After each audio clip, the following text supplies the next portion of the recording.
Hey guys what's up. तो स्वागत है आपका एक नए वीडियो में। और आज का जो वीडियो है वो टाइटल से तो आपको पता चल ही गया है कि चाइना से है वीडियो। और टाइटल जो है कुछ अजीब ही टाइटल है, मतलब टाइटल से ही आपको पता चल जाएगा कि उनको बर्नॉल की सख्त जरूरत है। क्या चल रहा है रे? जल रहा है? क्या चल रहा है? तेरा जल रहा है कुछ? नहीं, मुझे तो बदबू आ रही है। ये देख पीछे से धुआं निकल रहा है। और कमेंट सेक्शन में काफ़ी मज़ा आने वाला है, क्योंकि जो अच्छे कमेंट्स हैं उनको मैंने अप्रिशिएट किया है, लेकिन जो बुरे कमेंटर्स हैं उनको मैंने जम के पेला है। तो पहले से ही हेडफोन डाल लो, बाद में मुझे ब्लेम मत करना। लेकिन कमेंट सेक्शन में जो बुरे कमेंटर्स हैं मैं तो उनका जम के लूंगा। तो चलिए वीडियो शुरू करते हैं। इंडिया जो कुछ भी चाइना कर सकता है वह इंडिया कर सकता है के ऐतिहासिक पैटर्न में विश्वास करता था और इस प्रकार यह घोषणा की कि इंडिया को 2030 में स्पेस स्टेशन का निर्माण करने में सक्षम होना चाहिए, क्योंकि चाइना का स्पेस स्टेशन पूरा हो चुका है। तो इस वीडियो में हम यह पता लगाएंगे कि भारत का स्पेस स्टेशन वास्तव में तथ्यात्मक तर्क के आधार पर और गैर उद्देश्यपूर्ण दृष्टिकोण से चर्चा किए बिना कैसे बनाया जाएगा। अगर ऐसा है तो मेरा इरादा ऐसा नहीं है, हम ऐतिहासिक पैटर्न के अनुसार सच बोलते हैं। भारत के परमाणु ऊर्जा और अंतरिक्ष विकास मंत्री जितेंद्र सिंह ने जनवरी में यह घोषणा की कि भारत का पहला स्पेस स्टेशन 2030 में पूरा हो जाएगा। पहला मानव अंतरिक्ष कार्यक्रम गगनयान, जो अंतरिक्ष यान के लिए संस्कृत है, 2022 में भी लॉन्च होने की योजना है। वास्तव में जब मैंने इसके बारे में सुना मुझे आश्चर्य नहीं हुआ, क्योंकि इंडिया की स्पेस टेक्नोलॉजी अच्छी है। लेकिन मुझे ये देखकर थोड़ा आश्चर्य हुआ कि एक भारतीय रक्षा विशेषज्ञ नीतीश जे ने आशावादी रूप से विश्लेषण किया। उसने क्या कहा? उसने कहा कि न्यूक्लियर टेस्ट से लेकर लूनर प्रोब्स और एंटी सैटेलाइट टेस्ट तक इंडिया चाइना के साथ तेजी से आगे बढ़ रहा है। यह ऐतिहासिक पैटर्न दर्शाता है कि 2030 में इंडिया का अपना स्पेस स्टेशन हो सकता है। यह एक महत्वपूर्ण शब्द है जिसे ऐतिहासिक पैटर्न या हिस्टोरिकल पैटर्न कहा जाता है। क्या आप एरोस्पेस टेक्नोलॉजी और ऐतिहासिक पैटर्न के बीच संबंधों के बारे में उत्सुक हैं? क्या यह एक नियमित समय का नोड है कि टेक्नोलॉजी अपने आप आती है? तथ्यात्मक तर्क के आधार पर इस विशेषज्ञ के गहन विश्लेषण का पालन करके मुझे एहसास हुआ कि यह पैटर्न क्या था।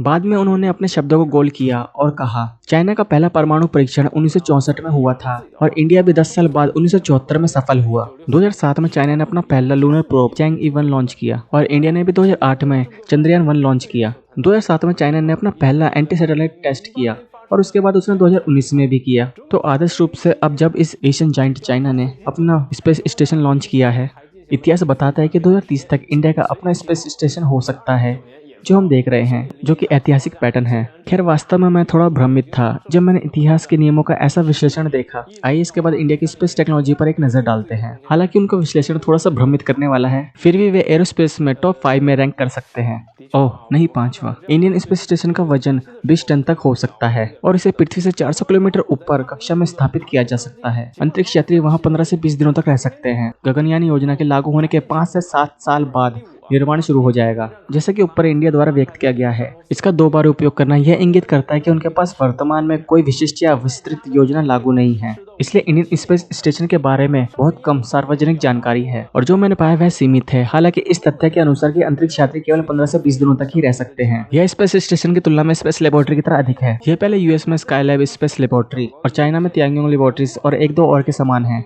टन भार के संदर्भ में ये केवल इस पैमाने का हो सकता है। क्यों? क्योंकि चाइना के स्पेस स्टेशन का पहला कोर मॉड्यूल 22.5 टन का है। दूसरे शब्दों में स्पेस स्टेशन का समग्र आकार और भार कोर मॉड्यूल के 22.5 टन से कम है। इसलिए इंडिया जिस ऐतिहासिक पैटर्न को संदर्भित करता है उसके अनुसार 2030 में उनके स्पेस स्टेशन को हमारे स्काईलैब के खिलाफ बेंचमार्क किया जाना चाहिए। इसके अलावा ऐतिहासिक पैटर्न के अनुसार 2040 में वर्तमान चाइना के स्पेस स्टेशन को लागू करना ही संभव होगा, जो 20 वर्षों के बाद भी चाइनीज स्पेस स्टेशनों की नई पीढ़ी को इंगित करता है। यह कैसा दिखता है इसकी कल्पना करना मुश्किल है। खैर देखते हैं कि भारत का मानव युक्त अंतरिक्ष कार्यक्रम कितना आगे निकल गया है। 9 अगस्त 2007 को तत्कालीन इसरो भारतीय अंतरिक्ष अनुसंधान संगठन, जो भारत की अंतरिक्ष एजेंसी के समक्ष है, उसके चेयरमैन गगन नायर ने कहा कि एजेंसी मानव युक्त अंतरिक्ष कार्यक्रम के निर्माण पर गंभीरता से विचार कर रही है। कुछ महीनों बाद इस परियोजना को 950 मिलियन रुपए द्वारा फंड किया गया था।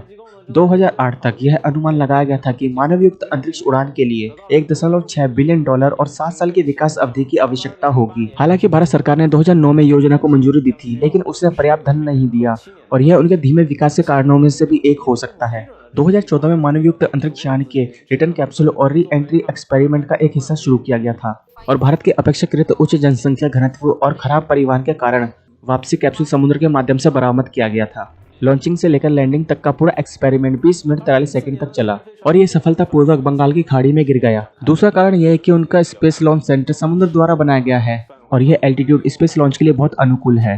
एस्केप टावर टेक्नोलॉजी का 2018 में सफलतापूर्वक परीक्षण किया गया था। लॉन्च के बाद वह समुद्र में भी उतरा क्योंकि वह अपेक्षाकृत करीब था। इन 2 प्रयोगों ने भारत को मानवयुक्त अंतरिक्ष यान के लिए आवश्यक कौशल में महारत हासिल करने में सक्षम बनाया है।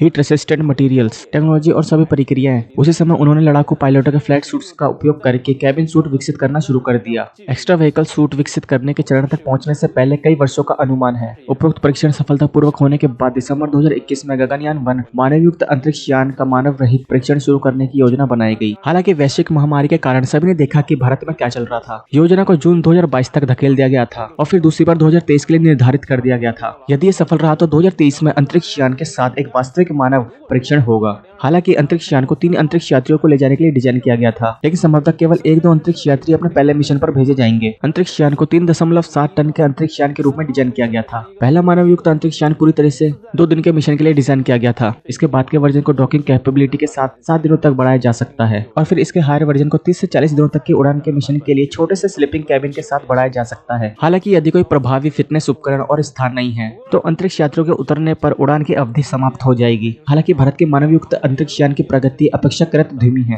लूनर प्रोब गति पकड़ सकता है। चंद्रयान 1 2008 में लॉन्च किया गया था। हालांकि 1 साल से भी कम समय तक काम करने के बाद इसने संपर्क खो दिया। इसने मूल रूप से भारत को योजना को पूरा करने में मदद की और फिर मूनशिप लैंडर के लिए मूनशिप 2 तैयार करना शुरू किया। लेकिन इसी तरह विमान वाहक के निर्माण के लिए इसे 10 वर्षों की अवधि में तैयार किया गया था। चंद्रयान 2 का लॉन्च, जिसे मूल रूप से 2018 में लॉन्च किया जाना था, 2019 तक के लिए टाल दिया गया था। चंद्रयान 2 को एक छोटे लूनर रोवर के साथ लैंडर के रूप में डिजाइन किया गया है। ये चैंग E3 जितना बड़ा नहीं है और पूरी तरह से सेल्फ डिजाइन नहीं किया गया है। सबसे महत्वपूर्ण उपकरण जो रूस से खरीदे जाते हैं। पहले विमान की नींव रखने के बाद 3 भागों का लूनर ऑर्बिटर स्वयं द्वारा बनाया गया था। हालांकि पहला भी रूस की मदद से बनाया गया था। लैंडर को पूरी तरह से रूस द्वारा प्रदान किया गया था और लूनर रोवर संयुक्त रूप से भारत और रूस द्वारा विकसित किया गया था। लूनर सरफेस लैंडिंग साइट पर मोदी भी बैठे थे, लेकिन सॉफ्ट लैंडिंग हासिल करने के लिए स्पीड कम करने के बजाय लैंडर सीधे चांद की सतह से टकरा गया। 10 साल के प्रयास को पूर्ववत करते हुए डेटा चांद की सतह से 2 किलोमीटर दूर रहा। चंद्रयान 3 का डिजाइन भी बिल्कुल चंद्रयान 2 जैसा ही है। इसे 2022 में लॉन्च करने की योजना है। मुझे नहीं पता कि क्या इसे स्थगित किया जाएगा। हालांकि मानवयुक्त अंतरिक्ष कार्यक्रम भरा हुआ है। केवल एक ही सही मायने में विश्वसनीय मानवयुक्त रॉकेट है JSLV Mark 3, जिसने 2019 में अपनी पहली उड़ान भरी थी। चंद्रयान 2 के डिटेक्टर को लॉन्च करने के लिए भारतीय एरोस्पेस विज्ञान और टेक्नोलॉजी का अपेक्षाकृत तेजी से विकास काफी हद तक रूस की मदद के लिए धन्यवाद है। पिछले रॉकेट मॉडल या तो रशियन टेक्नोलॉजी के थे या सीधे कोरिया की तरह रशिया से दूसरे चरण को अपनाते थे। शुरुआत में ये सब लिया गया था और बाद में ही रॉकेटों को घर में विकसित करना शुरू किया गया था। हालांकि मौजूदा रॉकेट थ्रस्ट के साथ 20 टन के स्पेस स्टेशन को लॉन्च करना निश्चित रूप से असंभव है। तब तक या तो एक भारी रॉकेट विकसित किया जाएगा या कुछ और छोटे खंडों को असेंबली और डॉकिंग के लिए लॉन्च किया जाएगा और फिर शायद दूसरे देश के भारी रॉकेट को लॉन्च करने के लिए। इस मामले में वे कह सकते हैं इसे ऐतिहासिक पैटर्न के अनुसार महसूस किया जा सकता है। आखिरकार पूरी तरह से स्वतंत्र विकास के बजाय वैकल्पिक विकल्प है जब तक पर्याप्त पूंजी है। पिछली बार हमने 2022 के अंतरिक्ष कार्यक्रम का वीडियो बनाया था जिसमें भारत शामिल नहीं था। मैंने ये मामला अकेले किया क्योंकि उन्होंने कहा था कि वे इतिहास के नियमों का पालन करेंगे। उसके बाद के लॉन्च का अनुमान लगाना वास्तव में काफी रोमांचक है और निश्चित रूप से भारत के ऐतिहासिक पैटर्न का अनुसरण करते हुए आइए कुछ बड़े लोगों को चुने। उदाहरण के लिए J-20 11 साल से उड़ान भर रहा है और भारत के 5वीं पीढ़ी के विमान को अब सेवा में होना चाहिए। हमारा एक नवीनीकृत विमान वाहक कई वर्षों से सेवा में है। स्वनिर्मित विमान वाहक भी कई वर्षों से सेवा में है। भारत के विमान वाहक पोत में लड़ाकू प्रभावशीलता होनी चाहिए और दूसरे विमान भी नीचे से जाने के लिए तैयार था। आखिरकार 10 साल से अधिक समय बीत चुका है और हम 2003 में मानवयुक्त अंतरिक्ष यान में सफल हुए। उन्हें शायद 23 वर्षों में सफल होना चाहिए। ये कई विशेष मामले जो उनके ऐतिहासिक कानून के अनुसार उचित हैं। निश्चित रूप से लेआउट के मामले में इंडिया की लेट पावर को अभी भी कम करके नहीं आंका जा सकता है। प्रत्येक देश का अपना मजबूत स्थान होता है और वह एक सम्मानजनक प्रतिद्वंदी होता है। यह वीडियो उनकी ऐतिहासिक स्पेस स्टेशन योजना पर आधारित है। सामान्यकरण मत करो, इंडिया के इंटरनेशनल स्पेस स्टेशन में शामिल होने की कोई योजना नहीं है। दरअसल उनमें काफी आत्मविश्वास होता है। तुलनात्मक रूप से कहे तो रूस ने उन पर बहुत बड़ा उपकार किया है। आखिर रूस को टेक्नोलॉजी बेचकर पैसा बनाने की जरूरत है। हालांकि भारत ने धीरे धीरे टेक्नोलॉजी को अवशोषित कर लिया है और स्वतंत्र रूप से बड़े रॉकेट विकसित करने में सक्षम है। इसमें अभी भी एक निश्चित ताकत है। दरअसल भारत दक्षिण कोरिया की मदद कर सकता है। बेशक यह एक बड़ी चिंता का विषय भी है, जो कि मान सकता है कि चाइना जो कुछ भी कर सकता है कोई भी कर सकता है। अन्य देशों के लिए उन्हें अपनी क्षमताओं के अनुसार काम करना चाहिए और आंख बंद करके उनका सही मायने में तार्किक होना चाहिए। हालांकि भारत के लोग दुखी हैं, फिर भी उनमें एरोस्पेस में अरबों या दसियों अरबों डॉलर खर्च करने का साहस है। इसका लोगों पर लंबे समय के लिए नकारात्मक प्रभाव पड़ता है। मुझे नहीं पता कि इसे बहाल करने में सैकड़ों साल लगेंगे या क्या यह केवल इनमें निवेश करने की बात है जो अन्य देशों के समान उपलब्धि की खोज में है। एक ऐसा विकास जो बाहरी व्यक्ति के दृष्टिकोण से या पूरी तरह से जातीय व्यवस्था के दृष्टिकोण से आधारित मानव जाति के विलुप्त होने से पहले पूरा होने की संभावना नहीं है। दूसरे शब्दों में भारत अपने लोगों में बड़े बदलाव नहीं करेगा और इस जातीय व्यवस्था के कारण इस अवधारणा को पूरी तरह से त्याग देगा। निचले स्तर के लोग अभी भी बहुत गरीब है, लेकिन उनमें ऐसी कोई चेतना नहीं है। उन्होंने अपनी चेतना में अपना भाग्य को स्वीकार कर लिया है। जन्मजात स्थिति में परिवर्तन नहीं होता है।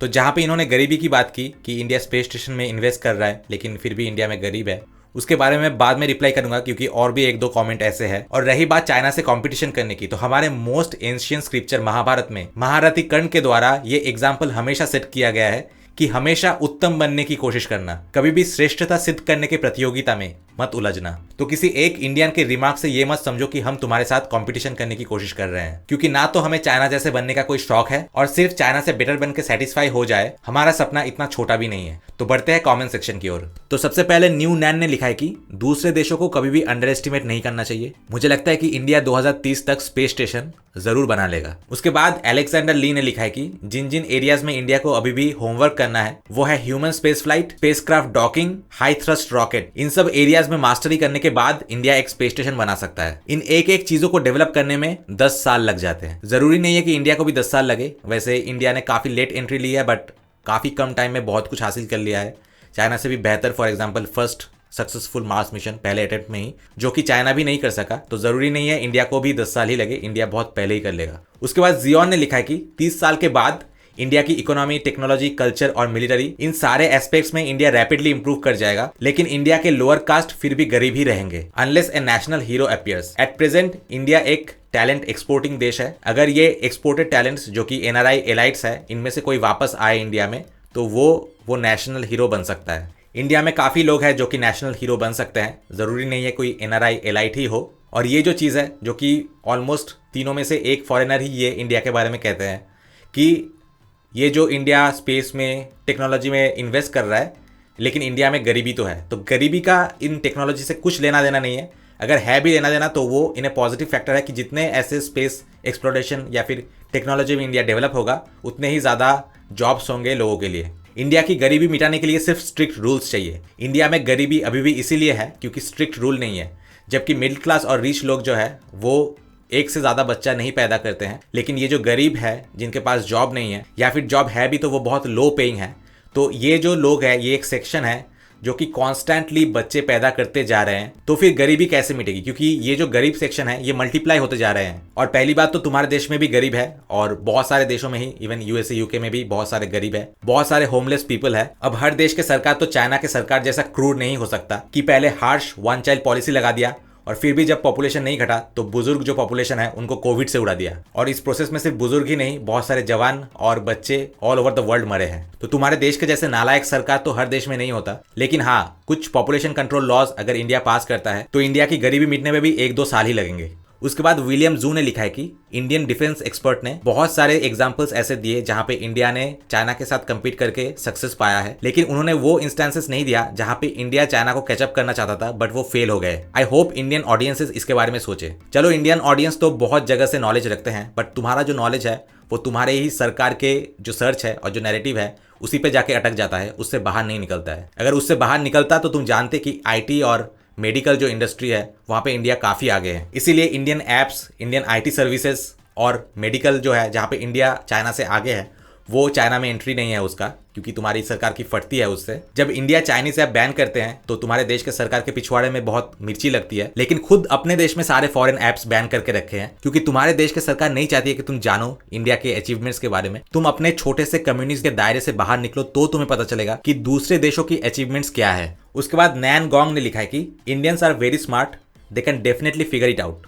लेकिन इसमें समय लगेगा। उसके बाद चेन जियानटोंग ने लिखा है कि India spends huge sums of money to develop aerospace engineering. It is better to use it to develop toilet engineering to improve environmental sanitation. जरा अपना आंखें खोल के हिस्ट्री में झांक के देख, सबसे पुराना जो सैनिटेशन सिस्टम है और ड्रेनेज सिस्टम है वो हड़प्पा मोहनजोदड़ो सिविलाइजेशन में था। तुम लोग शायद इस दुनिया में तब आए भी नहीं थे, और आए भी थे तो सांप खाने में बिजी थे, लेकिन दुनिया की सबसे एंशियंट ड्रेनेज सिस्टम और सैनिटेशन सिस्टम इंडिया ने ही डेवलप किया है। उसके बाद मैजिक वर्चुअल ने कॉमेंट किया है कि India's wireless control technology is amazing. उसके बाद हिक्विन जिन एक्साई ने लिखा है कि आई एम वेरी सुपरफिशियल और कॉम्पिटिटिव। जब भी इंडिया से रिलेटेड कोई टॉपिक होता है तो मैं उसे देखने में बहुत इंटरेस्टेड हूँ। अभी तुम्हारा एक भाई कमेंट सेक्शन में लेक्चर मार रहा था कंपटीशन को लेके, तो तुम्हें उसे मॉरल क्लासेस जरूर लेना चाहिए। उसके बाद कॉनकॉर्ड ने लिखा है कि इंडिया की एरोस्पेस फाउंडेशन सच में बहुत स्ट्रांग है, लेकिन चाइना, यूएसए और रशिया ने ह्यूमन स्पेस मिशन में महारथी हासिल की है। थोड़ी सी रेफरेंस और रिसर्च से इंडिया भी ये कर लेगा। फॉरेन हेल्प से इसमें सक्सेस पाने का चांस और भी ज्यादा बढ़ जाएगा। लेकिन हाँ, at the end of the day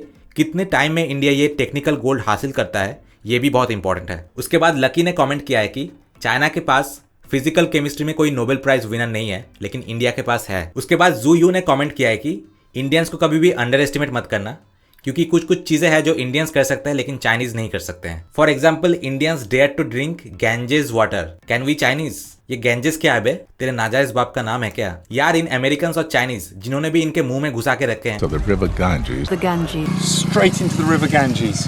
please इनके मुंह से बाहर निकालो प्लीज। इनको गंगा को ठीक से प्रोनाउंस करने दो। और रही बात खाने की, तो तुम लोग सांप कैसे खा लेते हो, पहले तो ये बताओ। शायद तुम्हारे अंदर इतने जहर भरा पड़ा है कि सांप का भी कोई जहर का असर नहीं होता। इतना सांप खाने के बाद भी गलवान में इंडियन आर्मी के सामने तुम्हारे सांप सूंघ गए, तो फिर क्या फायदा हुआ यार।